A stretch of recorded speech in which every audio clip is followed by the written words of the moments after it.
श्री स्वामी समर्थ. जय जय स्वामी समर्थ. मित्रांनो, आजचा हा व्हिडिओ सुरू करण्यापूर्वी मी तुम्हाला एक छोटासा प्रश्न विचारते. लहानपणी तुम्ही खेळताना पडला होतात तेव्हा सर्वात आधी धावत कोण आलं होतं? तुमच्या पहिल्या यशावर सर्वात जास्त आनंद कोणाला झाला होता? आणि जेव्हा संपूर्ण जग तुमच्या विरोधात उभं राहतं तेव्हा तुमच्या पाठीशी खंबीरपणे कोण उभं राहिलं होतं?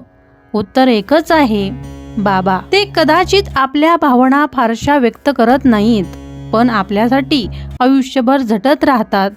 वडील हे घराचे छप्पर असतात. त्यांच्या त्यागाची किंमत पैशात मोजता येत नाही. ते स्वतः उन्हात जळतात, पण आपल्या मुलांना सावली देतात. स्वतःच्या इच्छा मारून टाकतात, पण मुलांची प्रत्येक इच्छा पूर्ण करण्यासाठी आयुष्यभर झटतात. मित्रांनो, आईचे प्रेम दिसतं, पण वडिलांचं प्रेम अनेकदा त्यागाच्या रूपात लपलेलं असतं. आपण लहान असताना आपले बोट धरून चालायला शिकवणारे बाबा आयुष्यभर आपल्या आनंदासाठी स्वतःची स्वप्न बाजूला ठेवतात. पण एक गोष्ट आपण अनेकदा विसरतो, ज्यांनी आपल्याला आधार दिला त्यांना आधार कोण देतो? ज्यांनी आपल्याला संकटातून बाहेर काढले त्यांच्या संकट काळात त्यांना बळ कोण देतं? तर ते म्हणजे श्री स्वामी समर्थ. मित्रांनो, ज्या घरात बाबाची सावली, संस्कार आणि स्वामींची कृपा असते ना, त्या घराला कोणत्याही संकटाची भीती नसते. त्या घराला कोणतीही वादळे डगमगू शकत नाहीयेत. आपण आपल्या बाबांसाठी, त्यांच्या उत्तम आरोग्यासाठी, दीर्घ आयुष्यासाठी आणि जीवनातील सर्व संकटांपासून रक्षणासाठी श्री स्वामी समर्थांचा एक अत्यंत प्रभावी मंत्र जपणार आहोत. हा मंत्र केवळ शब्द नाही, तर हा आपल्या वडिलांसाठी स्वामींच्या कृपेचे कवच आहे. म्हणून मित्रांनो, ज्याचे बाबा आपल्या सोबत आहेत त्यांनी त्यांच्या दीर्घ आयुष्यासाठी हा मंत्र श्रद्धेने ऐका.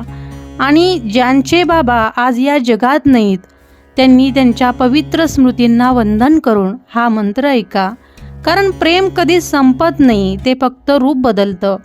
व्हिडिओ सुरू करण्यापूर्वी सर्वांनी मनोमन एक प्रार्थना करा.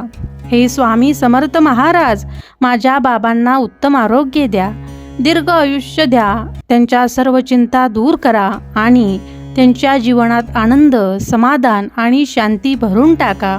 मित्रांनो, जगात पैसा मिळेल, संपत्ती मिळेल, यश मिळेल, पण बाबांचे प्रेम आणि आशीर्वाद पुन्हा मिळत नाही.